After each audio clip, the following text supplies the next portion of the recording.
Matt Donald here, folks.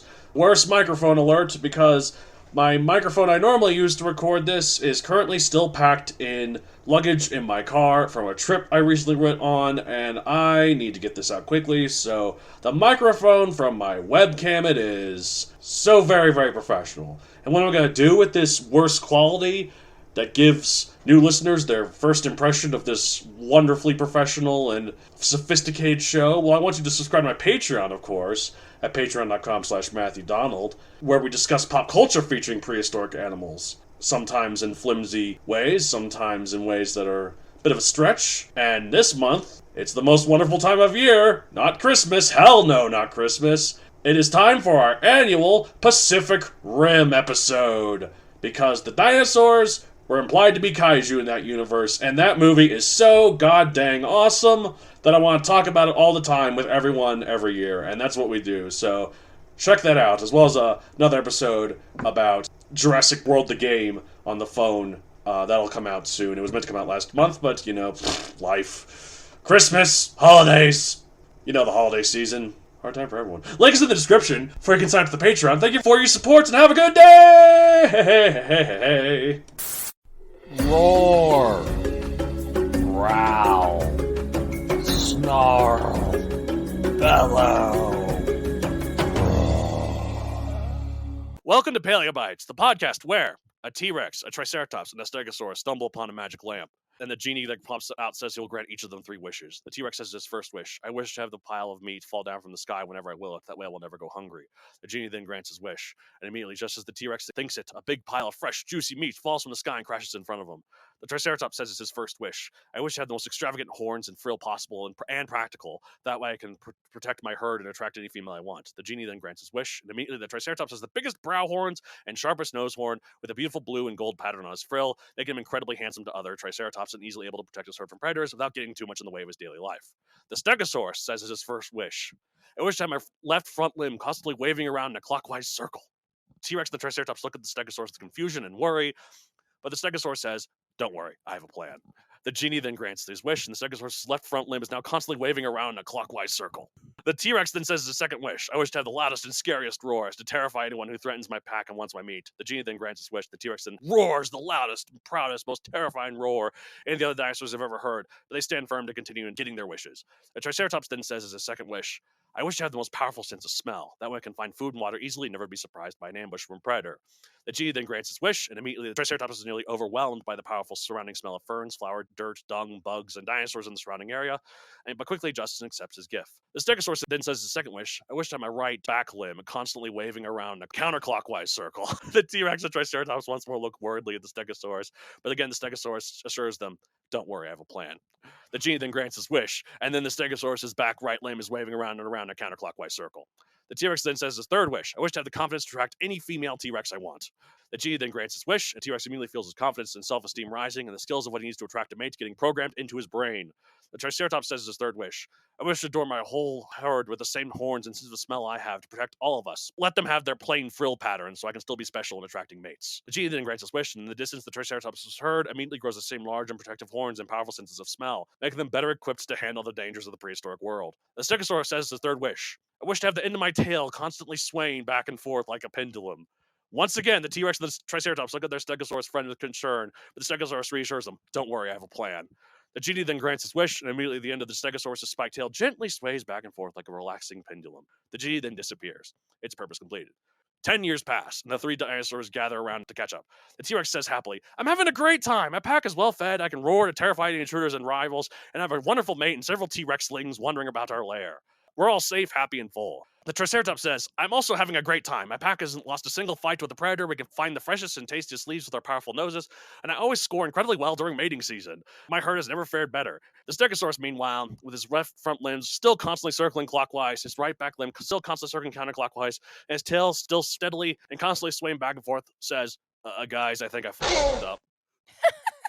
That's it. That's the joke. I thought there was going to be some point to the madness. He's a dumb stegosaurus. That's the point. Is he's just dumb. He's just dumb. And I should have mentioned I did not invent that joke. That is a variant of another joke that's non-dinosaur themed that I have appropriated. Well, credit where credit is due. I don't know who came up with it originally as like an older joke, but like yeah. Anyways, so because that took so much time, no dinosaur related question. We're gonna go straight into it. All right. So we're gonna talk about indeed the very cat-like, except not cat-related at all. It looked when we were talking about looking at pictures. It looked like a bit of like a mountain lion, kind of. Mountain lion, red panda, cougar, Yeah. like weasel wolverine thing. And the name is Simocyon. I'm trying to find it here. Simocyon. It means short-snouted dog, even though it does not look like a dog. Okay, so rough. I prefer meow, but yeah, no, meow sounds better, but it sounds nicer. Rough also sounds more aggressive. Also, this is sounding kind of weird for me.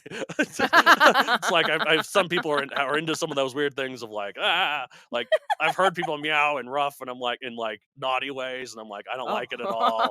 I don't like it. Mine is truly just animal platonic meows. Yeah, it's no like meow. I mean, ruff, meow. Wolf. No, woof is more. If I use woof, it's more of like Macaulay Culkin in Home Alone, where he's Buzz his girlfriend. Woof. It's like a ugh. Yeah, it's like a ugh. Yeah. Yeah. Anyway. All right. So, Simocyon type is an Iolurid, a group of carnivorous mammals, carnivoran mammals, I should say. That's a group of mammals whose only living representative is the red panda. Okay. So, because you ever wonder what red pandas kind of are? They kind of look like raccoons. They're not really the pandas. They're really adorable. They are so cute. And I didn't know much about them until Turning Red. Well, I saw Turning Red, and then I saw, I had a friend, Jansen, who works in zoology, and so we went to visit a zoo in DC at the time, and we got really close to the red pandas with her, and it was just really cool to. They're so cute. Yeah, they were very cute. And they look like and they were red smaller raccoons. than I was expecting. Yeah, because raccoons are kind of bigger than like. Yeah, raccoons are bigger, but this was just like it's when you think of panda, just the name panda by itself. Well, that's why it's a giant you think panda. of giant panda. You think of black, white, Chinese giant panda, and these useless guys are animals high on bamboo. Yeah, but they're so friggin' cute. They are, but they stumble. Around. They're constantly. Oh my god! We tried to save them. They're gonna go extinct. They're gonna go extinct. It's entirely their own fault. Look, okay, us deforesting their bamboo forest, that's on us. But them. Well, we've got zoos that will help. They don't want to breed. They're not interested. They're too focused on the high of bamboo. Who knows? You jerk. Well, a lot of extinct species they take science to their own hands and they try and just try and clone the pandas at this point. Well, maybe with technology, maybe that's where we're headed. Oh god! All right, so this one, it's not as small as a red panda. It's 7 feet / 2.2 meters long, 110 to 143 pounds, 50 to 70 kilograms. So bigger than a dog. Bigger than a dog, certainly. Yeah. So again, like a longer cougar. than me. Yeah. Certainly. Longer than me as well.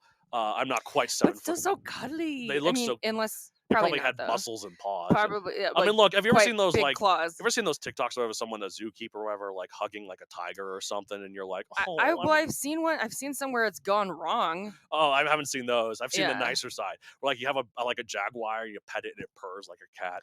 That's very sweet. It's actually I think it's called chuffing when it's that size of cat or something. Yeah. So this was a carnivore. But again, this is not a cat. This is not a cat. This is more like it looks dog, like one, even though it looks like a cute convergent cat. evolution. Why it has evolved the same solutions to the same problem as cats. So that's why it looks similar. So I wonder if but also in terms of the demeanor, which I guess we could maybe stem from the current day red panda, because cats are obviously very standoffish. They're slow to to approach, and dogs are like, come here, best friend. Well, dogs are very social. Cats usually aren't, except for so I wonder. Lions are the only social cat that we know. I wonder of. how red pandas are, and how that harkens back to this one. Red pandas seem to be like in the middle. They're kind of solitary, but they'll like grow in the middle. they can. Yeah. So time late Miocene to early Pliocene, 6 to 4 million years ago. Oh, that's more recent. Very recent. Yeah. So not quite the earliest of hominids like Australopithecus, which are our ancestors. Okay. But, I mean, our ancestors were obviously there, but they weren't hominids yet. So, but mankind lived alongside. Would you say mankind? No man. Okay, no man. No, because the when was Neanderthals? Oh my god, I'm gonna. Okay, so here this is a long. Okay, so first you got to start with Australopithecus, which is like the mix between chimpanzee and man. And man. It's basically a chimp that stands upright though, like a man. Yeah. And that evolved into some other ones that eventually evolved into Homo habilis, I think, is the first. Which is how far-ish? That's about 2 million years ago. Okay, so those could have been around maybe. No, because this was 6 to 4 Oh, million 6 years to ago. 4, not 2 So to not 2 to 4. Australopithecus Okay. was around 4 million years ago. Okay. So our earliest known Okay, so simian we never got the luck to be around these guys. Okay, Yeah. so Homo habilis then evolved into, well, we've talked about this one before, Homo erectus. Yep, and that evolved into us. Yeah. Neanderthals are also evolved from Homo erectus, but they're our cousins, they're not our ancestors. Oh, So interesting. so Okay. so yeah, that's how that works. So Neanderthals are a subsection of human that is not us. I didn't know that. So all humans, uh, there could be some humans that are related to Neanderthals, but Yes, not, there's some but people not with, all. there's some people, because there was some interbreeding. They think the red hair gene comes from Neanderthal? Neanderthals, and also the way they've screwed us over, even thousands of years after their death. The gene that helps transmit COVID is really susceptible in the genes of Neanderthals. Oh my god, that's hilarious. So they've fucked us over Oh my god. after being extinct for 30,000 years. So thanks, Neanderthals. I guess. So this lived in Europe, Asia, Africa, and a few rare specimens in North America. Now, a lot of these creatures that we find, especially like the mammals, they seem to be from all over, while dinosaurs are only from certain regions. That's not necessarily because dinosaurs weren't only from certain regions. It's more because since this is more recent, we have more fossil evidence for it. Mhm. So we know more where things are. The further back you go, the less evidence you have. So it's probably a lot of dinosaurs probably appeared all over the place. We So just don't know. Here's a question, and I Yes. think I've asked this before, but we don't often do. This one looks like it has fur. Yes, it is. It's So- a mammal. So yeah, okay, it is yeah. fur. So we don't often do ones like that. Yeah. So Thought I'd how mix it up a little. how yeah, right. Well, I enjoy it. So how do we know? Because obviously, is it just our own depiction of what the colors would be, Yes. or is it with because fur- it's linked to red panda? because so we it's linked- assume. It's because it's linked to red pandas. We often draw like the colors of red panda. Mainly, I'm assuming for the audience to know. Yeah. We don't. I mean, that kind of coloration would be good in certain forests, but the red in particular, that's better for arboreal animals, ones in trees, because it doesn't camouflage well. Oh, I guess Oh. like no. If you're red, that's actually how. Never Like on mind. the ground, like in the Never mind. brush. Tigers are orange, and they blend in the jungle Yeah. because most animals are red-green colorblind. So to them, the orange looks the same as the green Oh. of the trees, I never thought and about that's that. why the stripes help too. So I never thought about that. Okay. So yeah. So yeah, I wonder. So this looks like, at least in the artistic depiction, Yeah. that it has a striped tail, just like a Yeah, raccoon. that is purely hypothetical. We Okay. have no evidence for it. and Because it's cute. it is very cute Yeah. though. So it was described in 1858. Pop culture appearances, none I could find, unfortunately. So the carnivora branch of mammals. It's called carnivora. Doesn't just mean meat eater. It also means the group of mammals that are in a certain family, and not all of them are meat eaters. So because What it was is this nonsense? because carnivora is the group of mammals that includes the feliformes and the caniformes, which then they'll split into other things.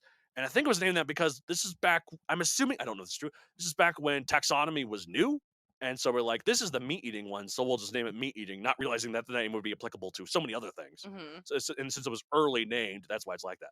So carnivora mammals include canivore and feliform. That's split into two. Feliforma obviously includes cats, but also includes hyenas, mongooses, and meerkats, and Badgers. no, that's we'll get to that because Oh, that's okay. caniforma, which includes bears, dogs, mustelids, so like badgers and otters. So what's the difference between their eating habits? That's because some of them, they're mostly all carnivores. That's why. Right, but obviously there's a distinction. Yeah, because like bears are often fish eaters. So That's what I was wondering. So if it's like a pescatarian mix in there, Right. bears also eat like berries. Well, yeah, bears are Yeah. omnivorous, and a lot of Yeah. dogs are omnivorous too. Like even wolves. But will eat this berries. thing could potentially maul my face off. Well, yes, and also to be fair, most animals, they're not strict with their diet. Can be whatever. Like we've even seen deers right. occasionally Yeah. nipping off of a carcass to Yeah. You gotta scavenge if you just if you to need get a little bit of Yeah. of iron and protein. Like Yeah. you can go beyond your diet if you need to. Okay. But yeah, this is mostly a carnivore based on the fact that really sharp teeth. Yeah. So so Aluridae is in the group that's a sub branch of mustelids, which again includes otters and otters and not raccoons. Raccoons are closer are in their own family, closely related to Ursidae or bears, but you're also in Caniforna. Okay. And also seals and sea lions are in Carnivoria too. So Okay. like I said, like the one with the elephant seal, it's like a dog because it's related to dogs. Okay. So But otters are mustelids. It's I confusing. don't like that name, mustelid. It's like musky. It's like I guess they So- have yeah. well, and skunks are mustelids too. So Are beavers? beavers are rodents. Beavers are rodents. Yeah. That makes sense. They're have like big the old they're teeth. like one of the biggest rodents. They're second biggest That makes compared sense. to the capybara. Yeah. The ROUSs. Yes. Rodents of unusual size. Yes, indeed. I don't think those exist. So, oh man. Also, it's like in my second Megazoic book, I had this creature called Rapenomammus. It looks like a rodent, but it's really big. But this was pre-rodents because it was pre-placental mammals even. Because in the Cretaceous, Interesting. most mammals were either marsupials, monotremes, or some other thing like this pre-placental, which means they laid eggs. I was gonna say. Yeah. So it's There's like no other way to really do it. yeah. So it's like these there's a really good part in the documentary Prehistoric Planet, which just came out recently. That one is narrated by Richard Attenborough or Dave Attenborough. And it's I on it's definitely know that name, but I can't it's picture on- the face. he's the brother of the guy from Jurassic Park. Okay. He's the guy who talks like this, like the animals. Oh and yes, then yes, it's yes. like dinosaurs. That was lived really good, 3,000 Matt, yeah. 300 million years ago. Yes. Yes. It's kind of an They're excited Most voice. it's kind of Yeah. like how like Brian Cox. Have you heard of him? He's an astrophysicist, and he always sounds like he has a smile on his face, even when he's Yeah. saying the most horrific things about Yeah. the cosmos. Like eventually the protons will decay and all matter will dissipate. All matter will dissipate. We're all going to die. And then the black holes will irradiate, and then there will be Swallow all of us. absolutely nothing. there'll be nothing left. That's what he sounds like. He sounds so excited about the eternal nothing that'll consume us all in quadrillions of Can years. I see a picture of this one again? Oh, sure. I know we're Back to yeah. Well, I'm just thinking about how cute it is, and I'm gonna. We don't get to rate a lot of cute, at least in my mind. yeah. So this is like Dinosaurs. Okay, so this is a depiction of it. It looks So it looks like a bear / raccoon Yeah.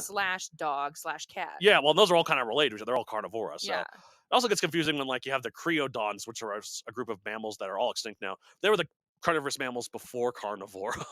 Creodon. Creodons. What does creo mean? Because I know people are like, I need to bulk up. I'm gonna eat a lot of creatine or whatever. I don't know. It's CREO something. I Okay, Dons means tooth. I know that, like Okay. dentist and iguanodon. Yeah. So that makes sense. yeah. So like yeah. So yeah, this looks like it's kind of like a red mountain lion look, but with red panda colors. It's kind of like what I imagined. Again, with those colors, completely speculative.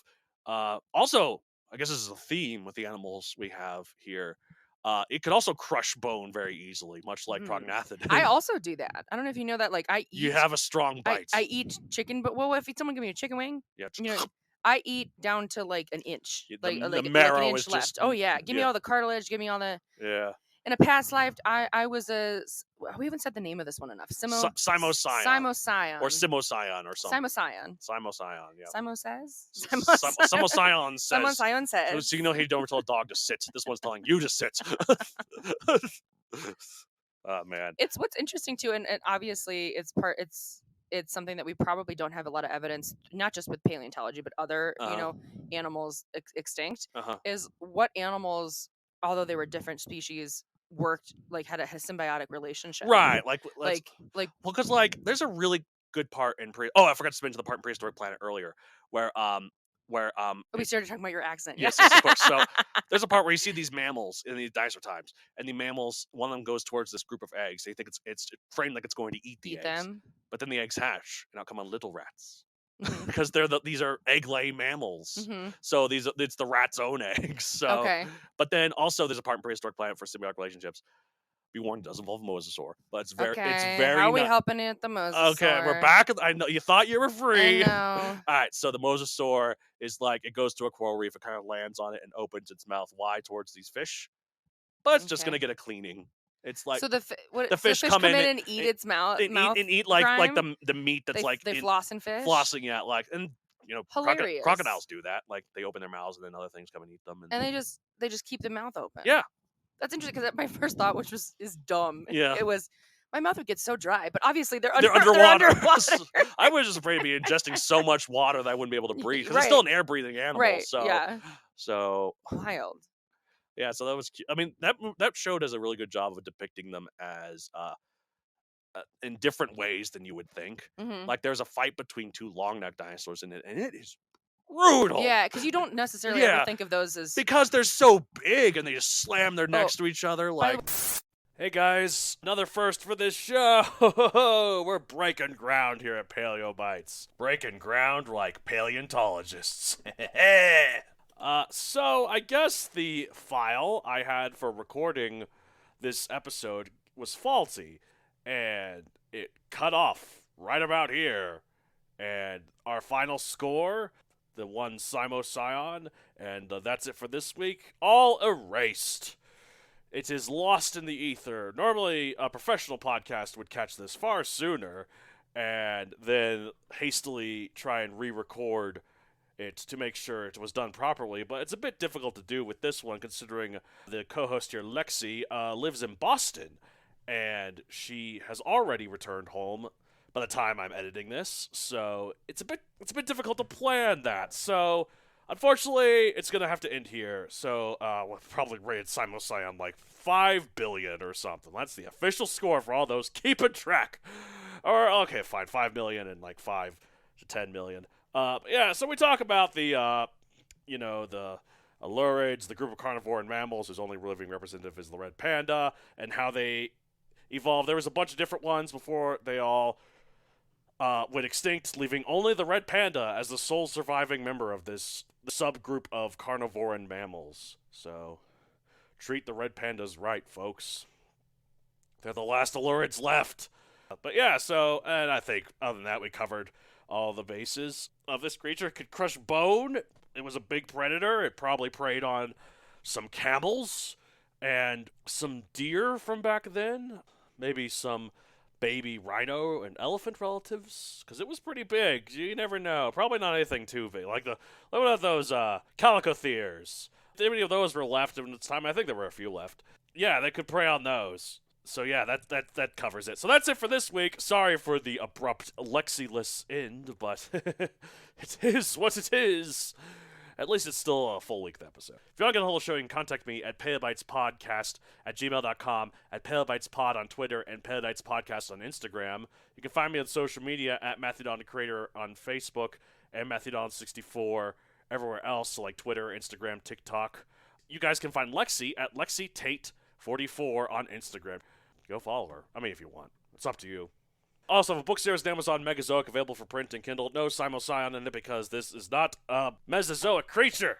It is post-Mesozoic. So, with Megazoic, it's a nay on that one. That's it for this week. I'll say at the end of every episode of Paleobites. This is the worst running joke of the show. Why do I end it with the animal crying out? Doesn't work. It doesn't work! 220 plus episodes in, and I finally realized that. A bit late, one might say. Anyways, bye.